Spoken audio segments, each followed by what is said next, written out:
Bienvenidos una vez más a este espacio del Bolígrafo Rojo, una vez más transmitiendo desde Santo Domingo, Crisole, la nacionalidad ecuatoriana, Santo Domingo, centro vial del país.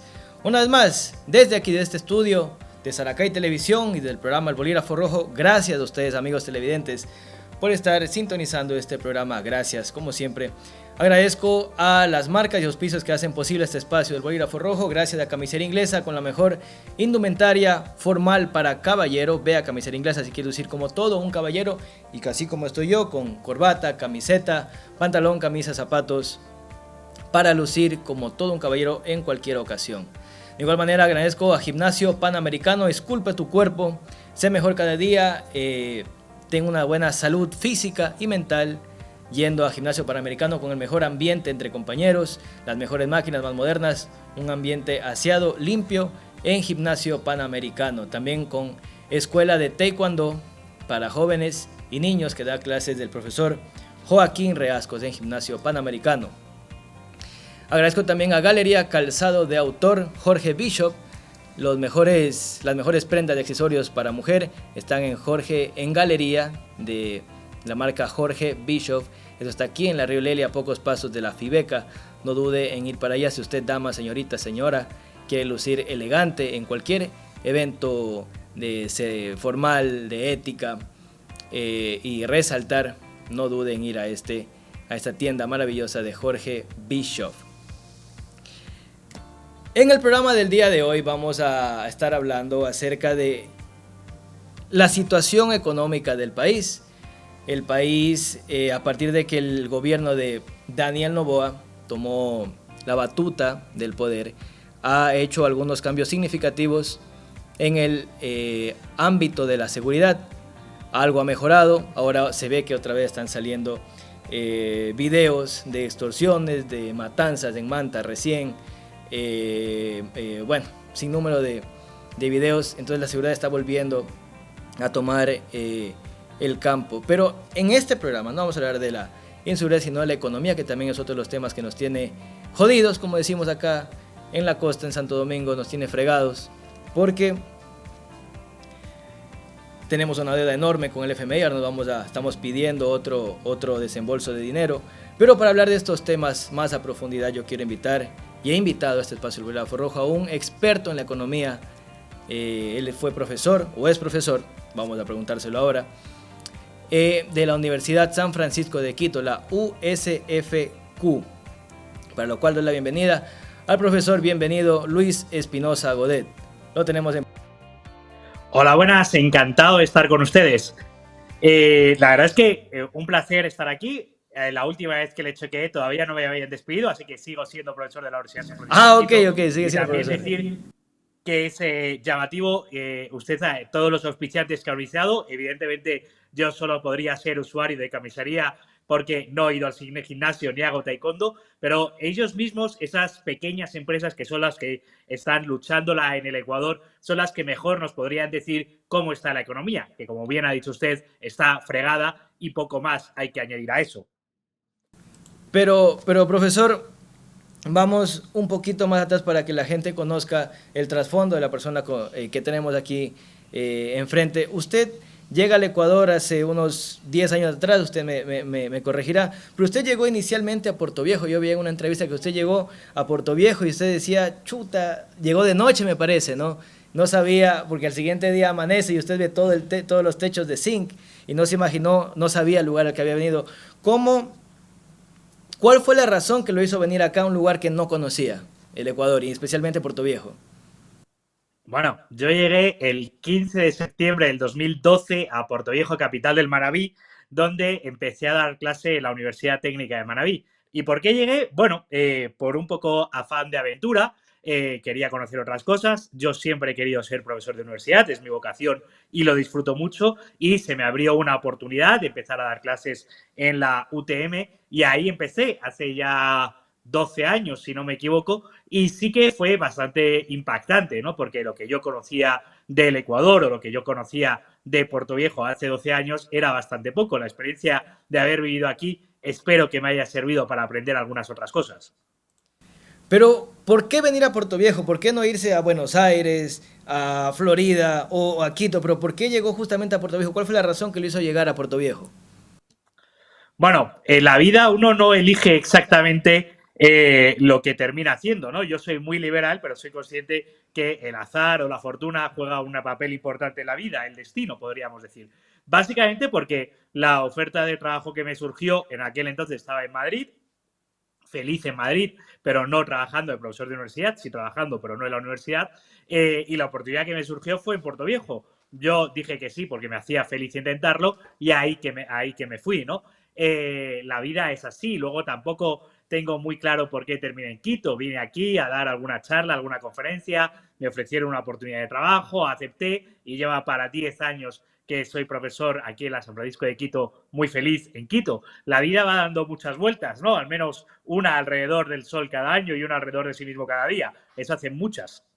Y en la vasta experiencia que tiene usted en economía, ¿no le han ofrecido alguna vez ser ministro de Economía o ocupar algún cargo importante dentro del gobierno?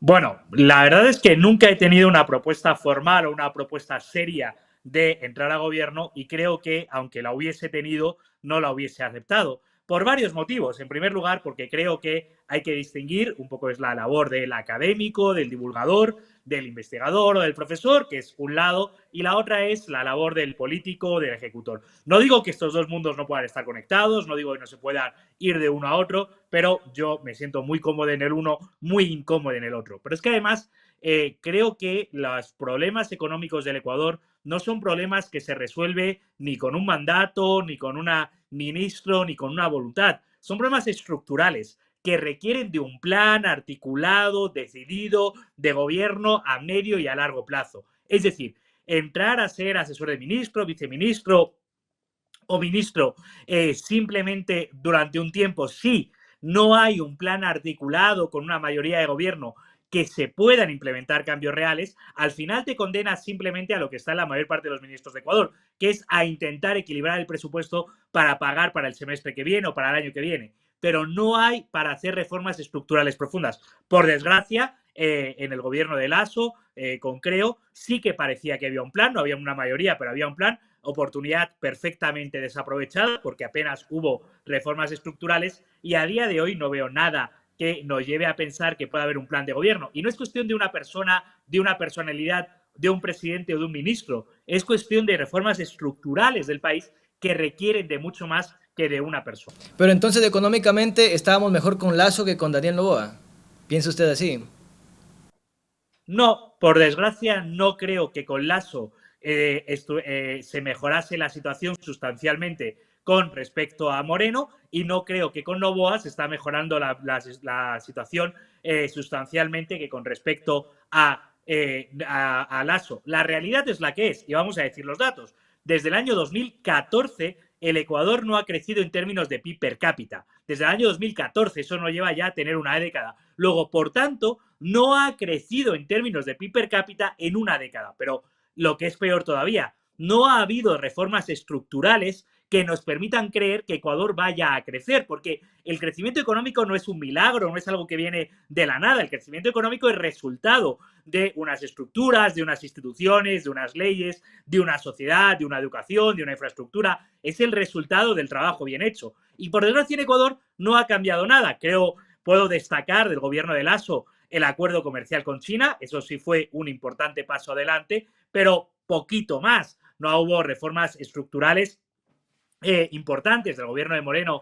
Podemos destacar quizás la creación de sociedades anónimas simplificadas que permitió crear más empresas, pero si el entorno no ayuda, vamos a peor. Y la realidad que estamos viviendo a día de hoy, como usted ha dicho muy bien al inicio del programa, es que la violencia es la protagonista absoluta, campea a sus anchas por todas las calles del Ecuador y mientras no se solucione el problema de la violencia, evidentemente no se va a solucionar el problema económico. A ver, pero supongamos que el ministro actual de Economía quiere reunirse con usted y le dice, Luis, ayúdame a solucionar el problema del país. ¿Cuáles son las reformas que debemos de hacer para empezar a encaminar este país en un rumbo que en algo parezca, o que por lo menos no en un corto plazo, pero en un largo plazo empecemos a ver resultados? ¿Cuál sería la receta que debería tomar el país para empezar a caminar por un camino decente, por lo menos así podemos decirlo?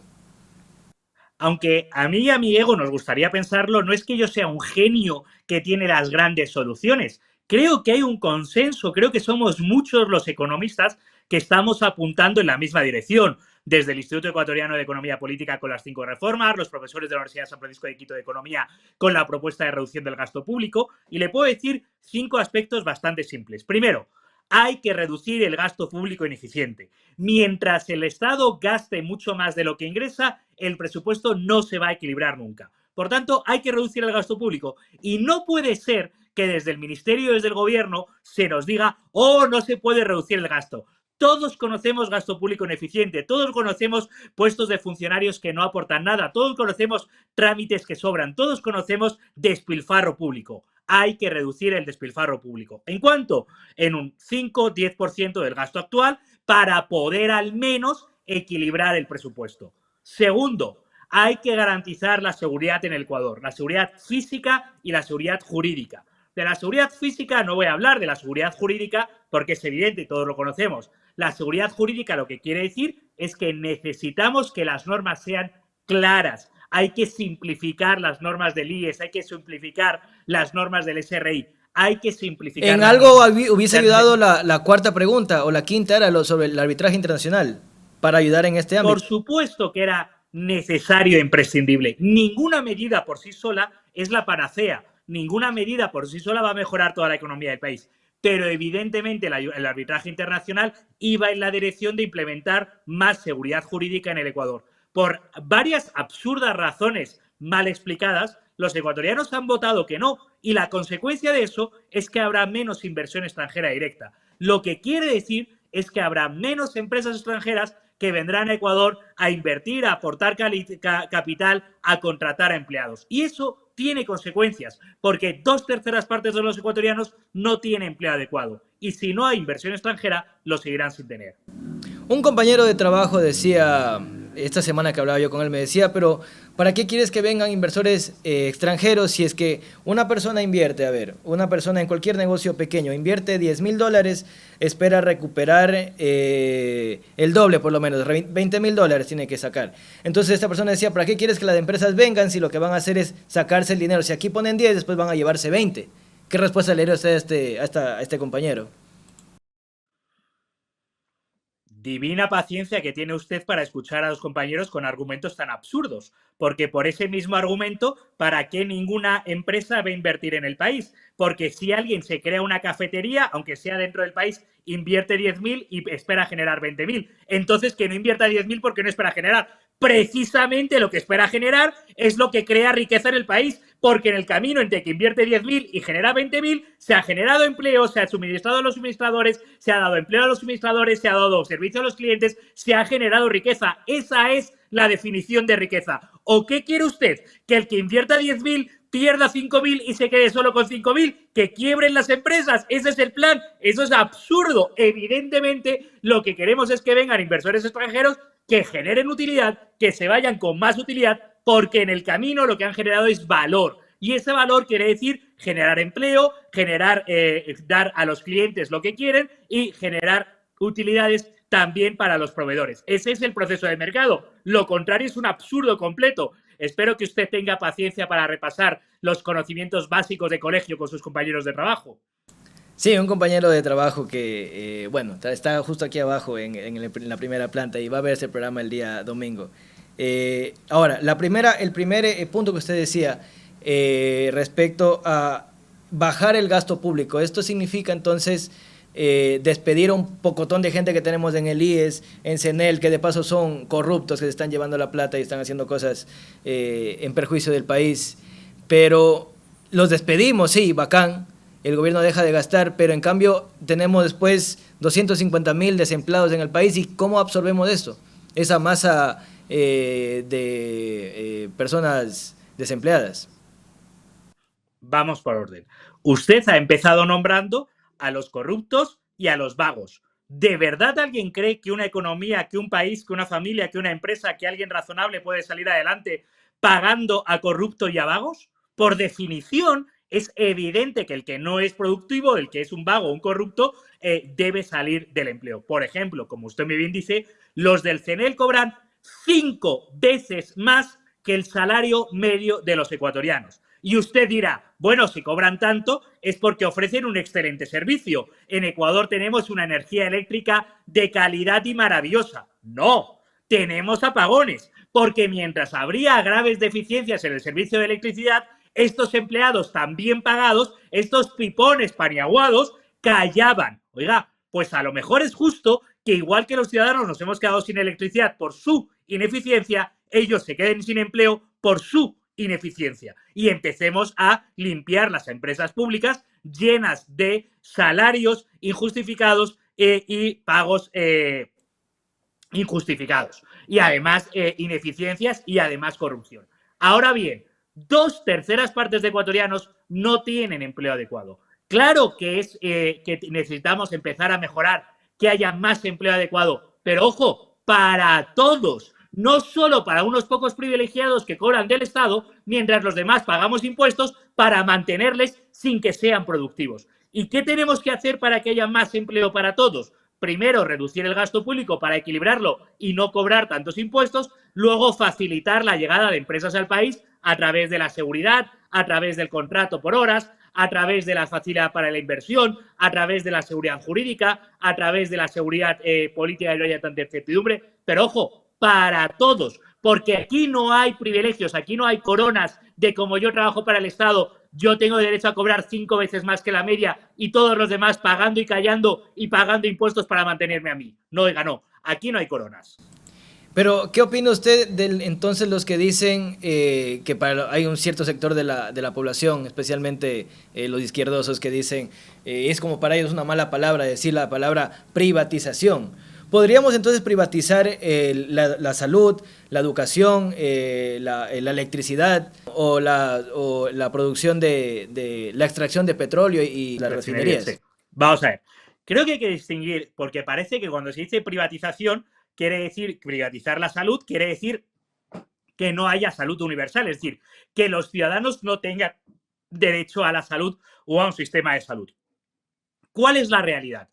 La empresa privada es más eficiente en la provisión de los recursos. Es decir, la empresa privada es más eficiente manejando los recursos. Por ejemplo, en sanidad sabemos que en Ecuador hay corrupción en los hospitales. Cualquiera que haya leído las noticias sabe que hay corrupción en los hospitales. ¿Qué tenemos que intentar hacer? Hacer un sistema eficiente y no corrupto de administración de los hospitales. No quiere decir que no vamos a dar servicios a los ciudadanos en los hospitales. Quiere decir que les vamos a dar el mejor servicio porque no vamos a estar despilfarrando recursos en un sistema público de salud ineficiente y corrupto.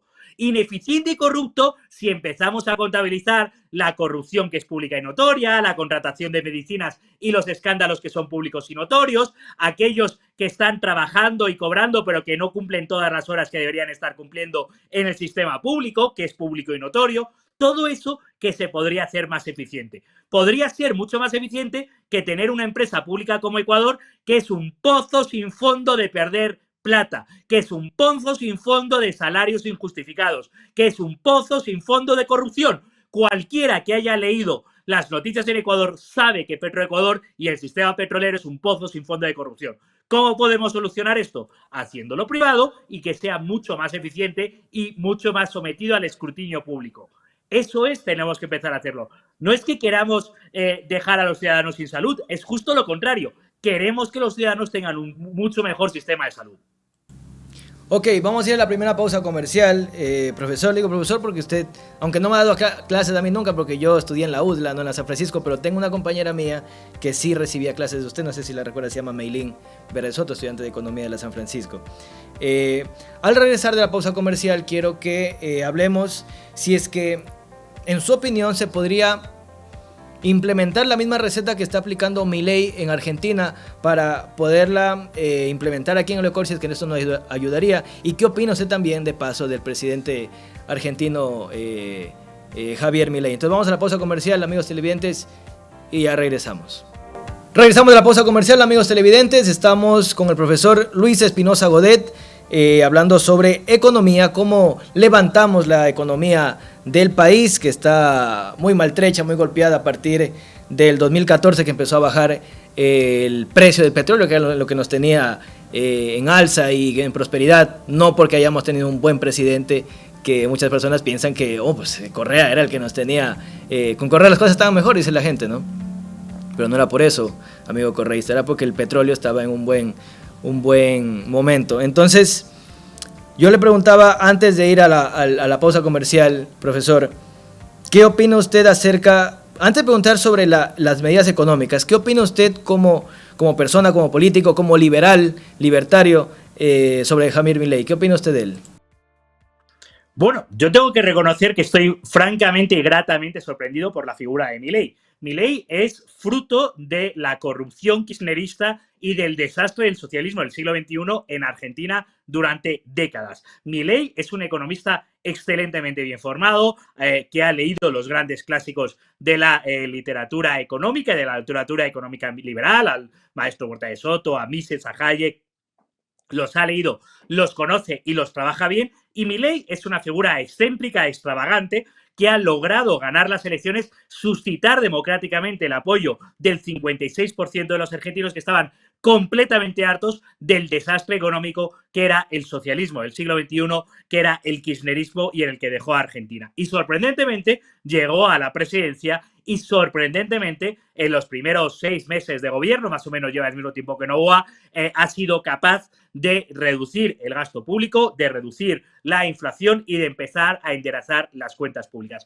Todavía no hemos visto la dolarización de Argentina, algo que creo que estamos de acuerdo todos los ecuatorianos que sería excelente porque los ecuatorianos son grandes partidarios de la dolarización, desde luego en Ecuador y también en Argentina. Todavía no hemos llegado a esa medida, pero sí que ha sido un cambio de rumbo y no solo un cambio de rumbo en cuanto a las políticas que se han implementado, que también, y ojo, de lo que estábamos hablando antes, Milei y su equipo de gobierno ha entrado en cada uno de los ministerios a denunciar todas esas personas que cobraban salarios sin trabajar, a denunciar las ineficiencias, a denunciar las corruptelas. Y son cientos las denuncias que se han presentado, decenas las denuncias penales que se han presentado de toda la ineficiencia que había dentro de la administración pública argentina, como también sabemos que la hay dentro de la administración pública ecuatoriana, y parece que nadie se atreve a limpiar la casa que huele a basura desde muy lejos. Y tenemos que empezar a abrir las ventanas y a limpiarlo. Luego, por tanto, yo creo que la figura de Milei y las políticas de Milei son un revulsivo en América Latina. Todavía solo lleva 6 meses. Por definición hay que desconfiar de los políticos,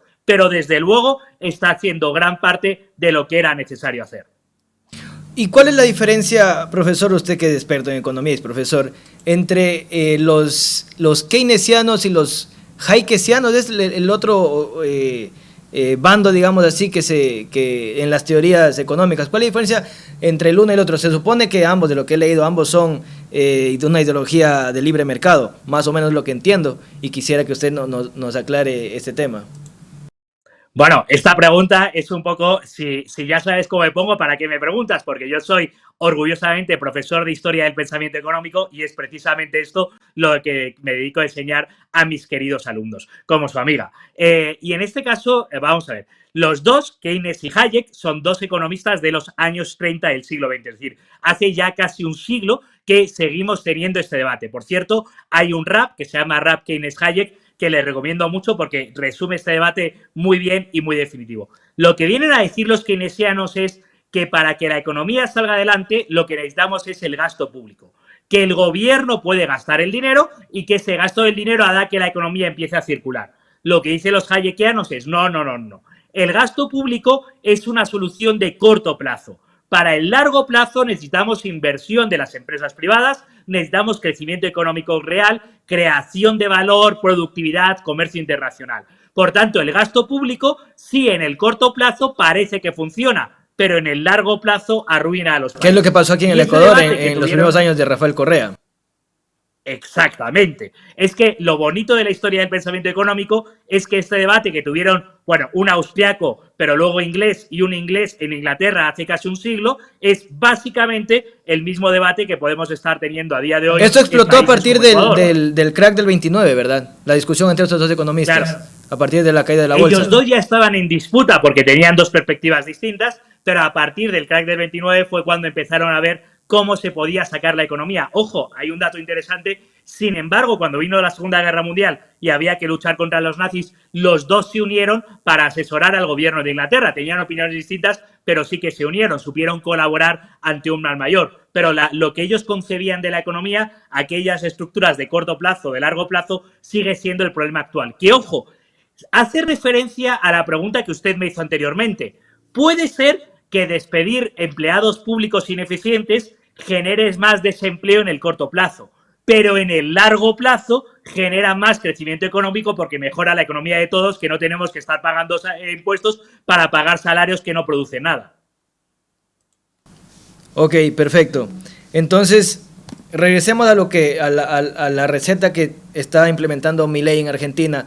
¿Qué de lo que él está haciendo se puede implementar aquí, tomando en cuenta que aquí la economía no es la misma que en Argentina, que ellos todavía manejan el peso, pero aquí ya tenemos el dólar? ¿Se puede aplicar la misma receta económica? Por supuesto. De hecho, una de las grandes recetas que quería implementar Milei y que anunciaba Milei era la misma dolarización que ya tenemos en Ecuador. Por tanto, parece que todo lo que quiere hacer Milei es para terminar llegando a la dolarización. ¿Qué es lo que está haciendo Milei? Es que parece que hablamos de Milei, la motosierra, qué escándalo lo que está haciendo. Milei está haciendo algo bastante evidente y es reducir el gasto público ineficiente para no tener que generar tanta inflación. Porque cuando un país como Argentina tiene moneda propia, ese gasto público ineficiente se termina pagando, generando más dinero, dándole a la máquina de imprimir billetes, y eso termina generando más inflación. Exactamente lo mismo que ocurría en el Ecuador hasta el año 99. Gasto público ineficiente que se pagaba con la máquina de imprimir billetes. Lo que pasa es que en Ecuador, en el año 99, le dieron tanto a la máquina de imprimir billetes que se terminó estropeando y ahí se rompió y se terminó dolarizando. Ahí está el libro de Mawad, así dolarizamos el Ecuador.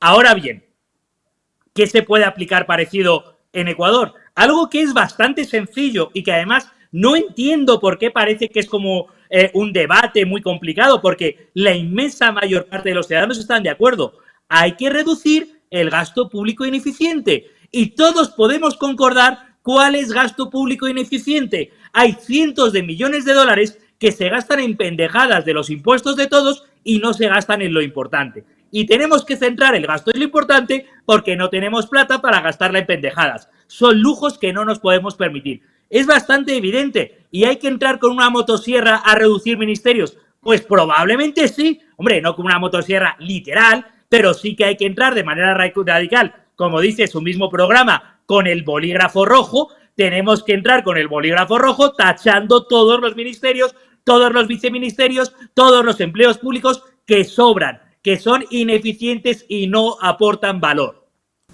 ¿Y cuáles son las ventajas de tener una economía dolarizada? ¿Cuál fue, al menos en el Ecuador, nos quitó la autoridad o la potestad de darle a la máquina de imprimir? Pero aparte de eso, ¿qué otras ventajas beneficiarían en este caso a la Argentina o al Ecuador nos han beneficiado de la dolarización? Esa es una pregunta que me parece excelente y además bastante llamativo que me haga alguien tan joven. Porque lo que tenemos que tener claro es que la dolarización es una medida monetaria que sirve para solucionar los problemas monetarios. Y el principal problema monetario es la inflación. La dolarización no es una medida mágica, no es el bálsamo que te lo tomas y se te cura todo. No, es algo así como decir, ¿de qué nos sirve tomar medicinas que nos curen el cáncer para no estar gordos? Es que no tiene nada que ver, ¿no? Entonces, la medicina o la dolarización es una medida monetaria que sirve para solucionar los problemas monetarios, que es la inflación. Y Ecuador, puede ser por esto, Dios, perdón, que le corte, puede ser por esto que el FMI no quería que el Ecuador se dolarice, como hay mucha gente que piensa que la dolarización del Ecuador fue una sugerencia del FMI. Eso es estrictamente falso. De hecho, cualquiera que conozca la historia o que haya visto, no es verdad que fue el FMI. Me alegra mucho que usted lo diga en público porque ese bulo, ese mito, esa falsedad sigue circulando mucho por ahí. Vamos a ver, el FMI no creía que Ecuador podía controlar la inflación dolarizando y no creía que era una buena idea. Ecuador dolarizó y demostró que era una excelente idea y que permite solucionar el problema de la inflación. Pero entonces, ¿por qué sí funcionó? ¿Por qué sí funcionó la dolarización? Si el FMI pensaba que porque soluciona la inflación. Es que yo soy profesor de universidad, mis alumnos tienen en torno a 20 años, evidentemente ya han nacido y crecido en un país dolarizado. No tienen recuerdo lo que supone vivir en un país con un 20% de inflación anual, 20, 40, 60, 80, etcétera, etcétera. Usted dirá, lo que están viviendo en Venezuela, o vivían en Venezuela hasta hace no tanto, o lo que estaban viviendo en Argentina hasta prácticamente antes de ayer. Eso te impide ahorrar y, por tanto, prosperar, porque la prosperidad es, por definición, la creación y acumulación de capital, la creación y acumulación de dinero. Si yo no consigo acumular dinero, no puedo prosperar, no puedo hacerme más rico. Por tanto, claro que quiero acumular dinero. Pero si la inflación se come el dinero que voy ahorrando, no puedo acumular más dinero. Claro, los jóvenes parecen no valorar lo que ya tienen, igual que cuando uno está sano no valora la salud, y solo cuando uno se pone enfermo dice, oh, qué importante es tener buena salud. Los jóvenes que no han vivido con inflación parecen no valorar lo que es tener una moneda sana que más o menos conserva su valor de año en año. Digo más o menos porque hemos tenido inflaciones del 5%, no del 0, del 5%, pero no son inflaciones del 20-40%. Usted decía que esto era lo que vivían en Venezuela hace algún tiempo atrás, pero ¿por qué vivían y por qué no lo siguen viviendo? ¿Por qué hablar en pasado si es que la economía venezolana todavía está en el precipicio o está caído ya en un abismo? Pero ¿por qué vivían? Si la inflación, ¿hay algo que logró que la moneda venezolana deje de reproducirse tanto? ¿O fue que el dólar que empezaron a enviar las remesas pues que mandaban los venezolanos que están afuera del país hicieron que la economía en Venezuela salga adelante? Bueno, al menos que esté mejor de lo que estaba hace algún tiempo atrás. Sí, vamos a ver. La economía venezolana es el fruto del comunismo, es el fruto del socialismo del siglo XXI, que es hambre, destrucción y muerte. Es decir, la economía venezolana es un desastre auténtico, es un páramo, es un desierto, no queda nada o prácticamente nada vivo en la economía venezolana. Ahora bien, lo que ha ocurrido con el bolívar venezolano es básicamente lo contrario de lo que muchos parecen creer. Lo que ha ocurrido con el bolívar venezolano es que ya no tiene importancia la inflación en bolívares porque el bolívar prácticamente ha desaparecido. El gobierno venezolano ha tenido que reconocer la dolarización de facto de la economía venezolana. El bolívar valía tan poco que ningún venezolano que no estuviese sometido a cobrar el salario público del ministerio, que cada vez son menos porque termina siendo $5 al mes, por tanto ya nadie va a trabajar por ese salario, entonces el gobierno venezolano ha tenido que reconocer que se pueda utilizar el dólar, que era lo que se hacía habitualmente en las calles, en Venezuela. Por tanto, en la práctica, el bolívar ya ha muerto por su propia... lo han devaluado tanto que lo han destruido. Es cierto que existe una cosa que llaman bolívar, pero en la práctica de las calles en Venezuela, de la realidad venezolana, ya tiene tan poca relevancia que ya no tiene importancia. ¿Y esto en qué ha ayudado a la economía venezolana? Bueno, la economía venezolana sigue siendo un auténtico desastre, pero al menos los ciudadanos venezolanos que tienen ahorrado algo lo pueden ahorrar de año en dólares y no les ocurría como ocurría en los bolívares, que su valor se destruía tanto que al final los billetes de bolívares servían para poco más que para hacer bolsos o hacer monederos bastante originales que se venden por las calles de Bogotá o de Quito también, pero el billete de bolívar ya no servía para básicamente nada. Ok, vamos a ir a la segunda pausa comercial, profesor y amigos televidentes. Y al regresar, quiero que usted me dé una pequeña opinión, y entre más cosas que vamos a hablar. Pero ¿qué opina usted usted tuvo una entrevista y que lo envidio muchísimo por eso, una entrevista con el expresidente Yamil Maguad, que me la vi de inicio a fin, en la que hablan de todos los pasos que se siguió. Bueno, él explica, y también estoy leyendo su libro de cómo dolarizamos al Ecuador. Entonces, en donde se habla de paso a paso las razones que llevaron al feriado bancario y a la dolarización. Pero ¿qué opina usted de él como persona y como presidente? Vamos a responder esta pregunta después de la pausa comercial. No se despegue. Regresamos de la pausa comercial. Estamos en el tercer bloque del Bolígrafo Rojo con el profesor Luis Espinosa Godet, profesor de la Universidad San Francisco de Quito, profesor de Economía, a quien envidio, ya se lo decía hace un momento, a quien envidio porque tuvo el honor de entrevistar al expresidente Yamil Maguad, que en la historia se lo tacha como uno de los peores presidentes que hemos tenido, pero yo creo que él es una persona o un presidente que estuvo en el momento, no quisiera decir equivocado, porque creo que estuvo en el momento correcto, porque si a lo mejor hubiese estado otro presidente en ese momento del país, hubiese sido peor las cosas. Pero ¿qué opina usted sobre el expresidente Yamil Mahuad? Bueno, yo tengo una excelente opinión del expresidente Yamil Mahuad.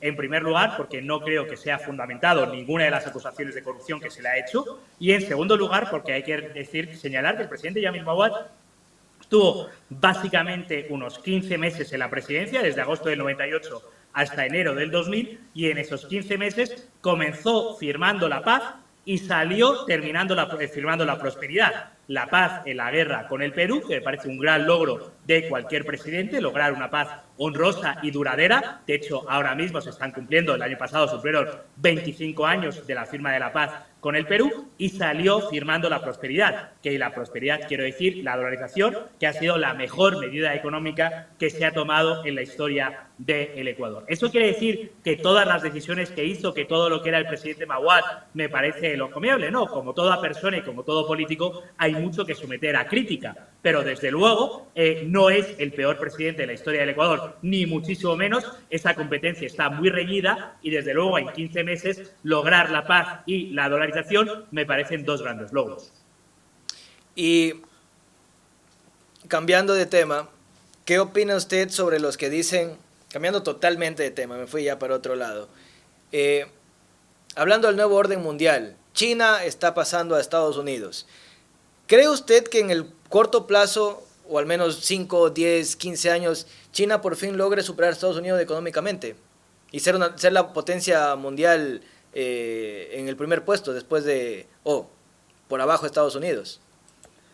Bueno, yo soy bastante crítico con ese tipo de análisis o de competencias, porque creo que la economía no es una competencia sobre quién va primero. Además, ahí hay un problema bastante importante si estamos midiendo la economía en términos de PIB o de PIB per cápita, porque el per cápita es lo que supone que también viven los ciudadanos de ese país, que es lo realmente importante. Y el hecho de que China crezca más no es a costa de que Estados Unidos crezca menos. De hecho, más bien lo que nos viene a decir ese hecho de que China cada vez es más rica es precisamente lo contrario de lo que parece. China es una economía que, siendo en política una execrable dictadura comunista, a nivel económico es mucho más que razonablemente liberal. A nivel de impuestos, a nivel de capacidad, a nivel de normativa, es mucho más que razonablemente liberal y tiene grandes zonas de su país, zonas económicas especiales que permiten que haya más crecimiento económico. Hong Kong. Sin embargo, Estados Unidos cada vez es una economía más regulada, más socialista.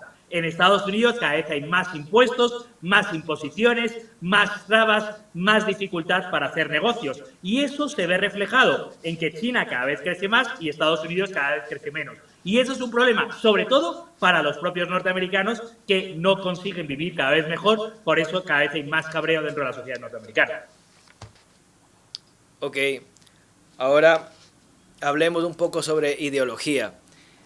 ¿Usted se considera un liberal? ¿Liberal, de derecha, libertario? ¿O cómo se clasificaría usted ideológicamente?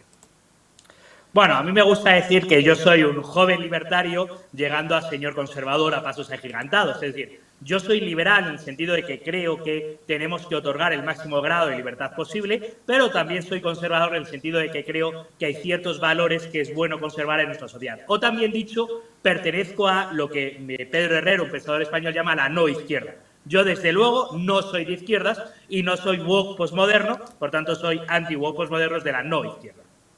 ¿Y qué opina de la realeza? ¿Debería el pueblo español todavía seguir adorando, no adorando porque no es que lo adoran, pero seguir reverenciando a esta figura que en muchos países ya se considera obsoleta? ¿Usted como español todavía adopta esta reverencia a los reyes? Viva España, viva el rey, viva don Felipe VI y vivan sus hijas, la infanta y la princesa, a las que deseo todo el bien. Evidentemente, yo creo que la institución monárquica es una institución que en aquellos países que está instaurada permite muchas cosas muy positivas. La primera, tener una figura por encima de la política. La segunda, tener una figura que piense en largo plazo. La tercera, tener una figura aglutinadora de la nación en torno a la monarquía, que permite que haya un concepto de nación más allá y en el largo plazo. Claro que, por supuesto, desde luego en España soy monárquico y defensor de la institución real. ¿Y qué opina usted del presidente Sánchez? Del presidente o primer ministro, no sé cómo se lo dice en España. ¿Qué opina usted de él? Que muchos dicen, bueno, se decía, no sé si todavía se mantienen, que iba a dimitir. Me duele la lengua porque creo que si digo lo que pienso nos cerrarían el canal. El felón del presidente Sánchez, el traidor del presidente Sánchez, me parece que es la muestra de lo que ha devenido la política actual. Es una figura completamente huera, sin principios, sin valores, sin consistencia, sin ideas, más allá de mantenerse en el poder, más allá de palabrería vana, sin resultados en su gestión, absolutamente felón, traidor a la patria, dispuesto a cualquier cosa con tal de permanecer en el poder. Una figura despreciable. Ok, y tal vez... Y estado moderado, ¿eh? Bueno, gracias a Dios. No, pero acá en Ecuador no nos van a clausurar el canal si es que hablamos mal del presidente español. Otra pregunta que le quería hacer, y ya para ir cerrando, hablemos un poco de la economía europea y empecemos entrando por España. ¿Cree usted que la economía europea, que viene en decadencia, se deba a la cantidad de inmigrantes que día a día cruzan el mar Mediterráneo, o lo mismo puede estar pasando en Estados Unidos? ¿Es culpa de la migración el hecho de que las economías de estos países estén cada vez más en declive? No, no es culpa, no es causa y efecto, son dos causas correlacionadas. Por un lado, efectivamente, la economía europea está en declive. Ojo, no nos vayamos a confundir. El PIB per cápita español está en torno a los 30.000 dólares, el PIB per cápita ecuatoriano está en torno a los 6.000, es decir, siguen siendo economías mucho más grandes, pero sí es verdad, son mucho más ricas. Pero sí es verdad que llevamos bastantes años, desde hecho, por ejemplo, en España, desde el año 2008, sin que haya un crecimiento real, sin que haya dinamismo y crecimiento de la economía, sin que haya innovación, tanto en España como en gran parte de Europa. ¿Por qué? Debido a lo mismo, debido a esta inundación de medidas regulatorias, de impuestos, de restricciones, de creer y de anteponer valores, por ejemplo, la reducción de emisiones de gases de CO2 por encima del crecimiento económico, todos estos valores invertidos que terminan provocando que la economía no pueda desarrollarse. Es muy complicado abrir una empresa en España, es muy complicado tener un emprendimiento en España y al final casi todos los que los hay con subvención pública, dirección política. Ese es un problema. Por otro lado, hay un problema paralelo y no es la inmigración, es el exceso de emigración de personas que no se quieren asimilar a la cultura europea. Es decir, la emigración de los ecuatorianos que llegaron a España, en su inmensa mayor parte, sobre todo a partir del año 2001-2002, ha sido un tremendo éxito. Ha sido un tremendo éxito de integración, de crecimiento. Y las historias de los emigrantes, en su inmensa mayor parte, son historias de éxito y de amor a España, que les acogió, y a Ecuador, del que salieron. Y sería bueno que más ecuatorianos, seguro que en Santo Domingo de los Áchilas conocen cientos de emigrantes, cualquier persona tiene un primo, un familiar, un amigo que emigró y conocen cómo realmente les fue en España y cómo les está yendo ahora ya a la siguiente generación. Eso es muy distinto de emigración de ciertos países africanos, de ciertas culturas musulmanas que no se adaptan a la cultura europea, que no están incorporándose a la economía productiva europea y que están queriendo imponer otros valores a la sociedad europea. Eso es problemático. ¿Y qué opina usted de este surgimiento? No podemos ser repentino porque ya se venía desde algún tiempo atrás viendo que algo estaba pasando. El surgimiento de la extrema derecha en Alemania, en Italia también, en donde países donde se suponía que los neonazis estaban ya calmados o callados, o al menos extintos a partir de la Segunda Guerra Mundial. Pero de repente empiezan a aparecer estos grupos de extrema derecha, pero con una ideología también económica, que a lo mejor ese es como una idea populista, o sea, llaman a algo que el pueblo lo va a aceptar, pero en la práctica no va a ser así, o más que no va a ser así, es un efecto negativo para el país.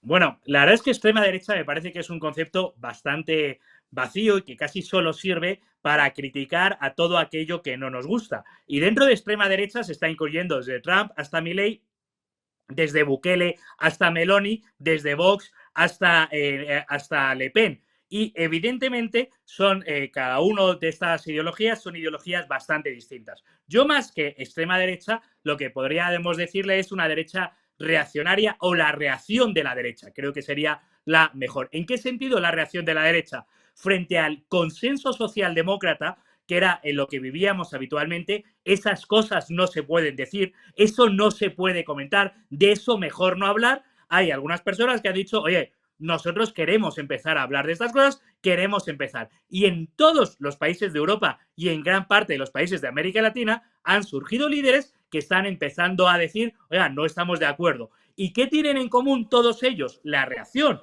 Porque, y dentro de esto podemos incluir Meloni, una presidenta que ha ganado en Italia y que además está obteniendo excelentes resultados, a juzgar por los resultados económicos y a juzgar por la popularidad que va ganando en Italia, u Orbán, un presidente reelegido y reelegido en Hungría, pero que no son evidentemente lo mismo. O Le Pen, que probablemente gane este domingo, que hay elecciones al Parlamento Europeo, unas elecciones bastante intrascendentes, pero que probablemente gane. De hecho, todo aquello que llaman extrema derecha, derecha extrema, extrema ultra, puede lograr en torno al 35% de los votos en las elecciones europeas de este domingo. Bueno, si vamos a denigrar al 35% de los votos porque no dice lo que nos gusta y vamos a seguir adelante, quizás estos votos nos están diciendo que hay cosas importantes de las que tenemos que empezar a hablar. De la inmigración, de la agricultura europea, del crecimiento económico, del acceso a la vivienda, de las pensiones. Son temas importantes de los que tenemos que empezar a hablar. Ok, y con esto cerramos el programa. ¿Qué opina usted, profesor, sobre Donald Trump? Yo tengo un tío ecuatoriano que vive allá en Estados Unidos, vive en Miami. Él se considera republicano, pero dice que Trump es un populista, como aquí decía Rafael Correa, obviamente en orillas diferentes del río, en uno por la derecha y otro por la izquierda. Pero también hablaba ayer con un amigo que él es americano, es gringo, y él en cambio es fanático de Trump. Dice Trump sí tiene el problema que es muy bocón, lengua larga, dice todos los neoyorquinos son así.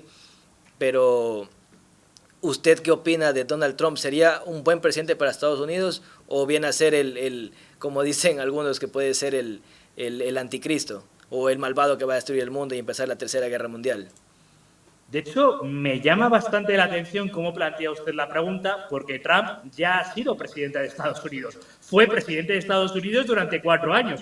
Se hundió el mundo, se hundió la economía de Estados Unidos, fue un desastre, mandó matar a todos los inmigrantes. No ocurrió nada de todo eso.